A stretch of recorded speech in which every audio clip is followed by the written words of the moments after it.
did you first become aware of Tim Winton as a writer, and what attracted you to Breath as a potential first film as director?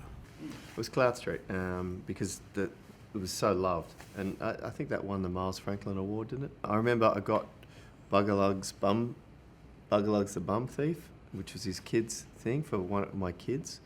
And then Lockie Leonard, my kids read that stuff as well. Human Torpedo? Yeah, and then I read Breath in about a year after it came out. Okay. And what appealed about it?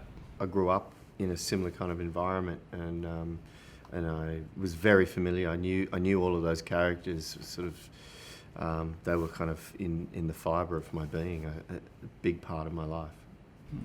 How about you guys? I mean, Winton's a staple of the Australian school curriculum, so were you across his work?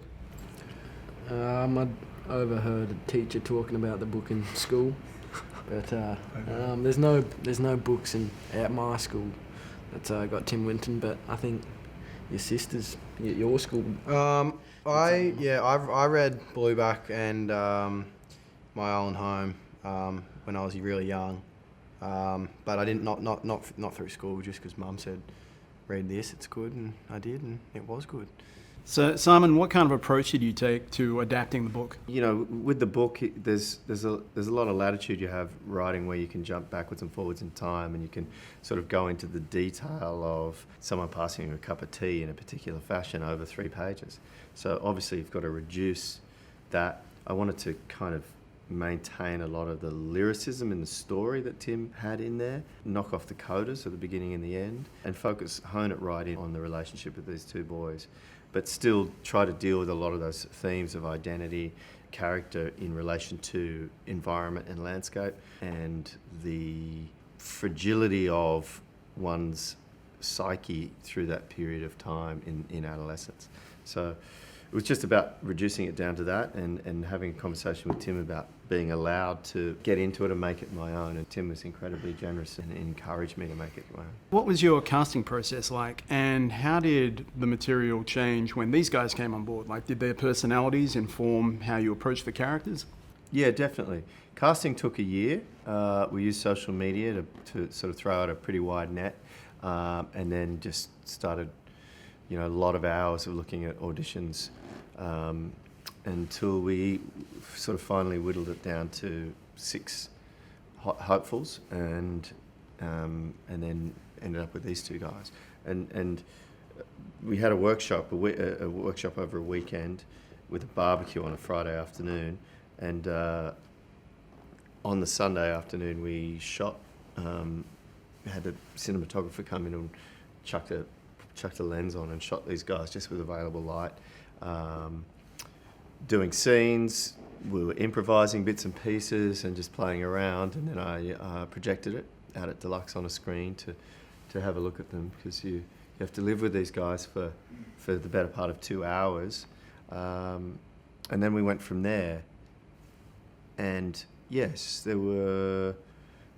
you're always authoring, you're always adapting, and you're adapting once you know the essence of the story and the themes and what each scene is about, individually, and then collectively as a piece, where you're heading. You got to keep yourself, as a director, you got to keep yourself very open to new things. You can't get too locked into things, and you got to keep yourself open, and so we were able to play around from there. And because we didn't treat the script as gospel, in the sense, so we were playing around, like, forget about that line here, say this instead, rattle on a bit more about this here and there, and so we kept it loose and fluid. Okay. What was that process like for you guys? Yeah, it was good. I mean, it kind of made it a little less, when we were just sort of having fun with the material, as opposed to, we didn't deviate too much, I don't think, but it did kind of take the pressure off a little bit.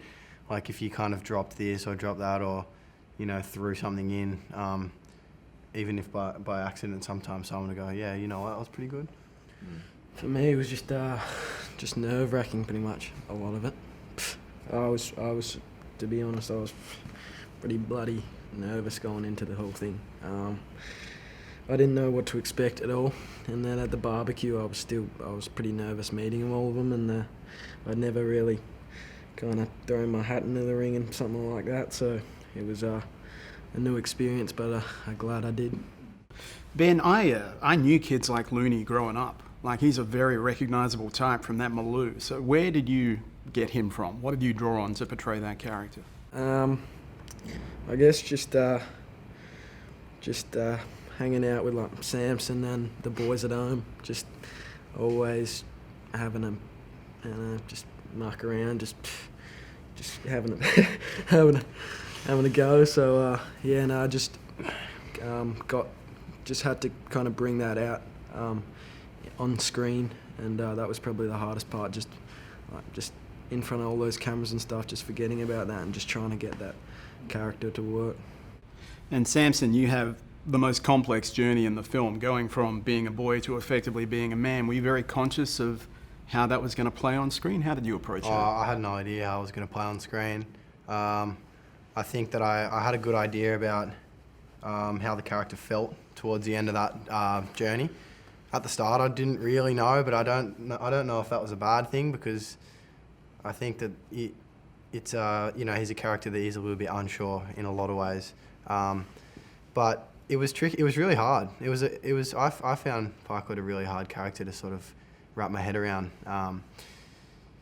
There's just a lot going on there, and I think that there's probably a couple of differences between me and him, as well as similarities. But I think it's like anything. I think the more you get into that job, the more you understand the person that you're trying to play, and the easier it becomes. Now, Simon, you shot in WA, and thank you, because I'm from WA and we need all the help we can get with our film industry. Was that essential to you? Did you ever consider relocating to somewhere on the East Coast?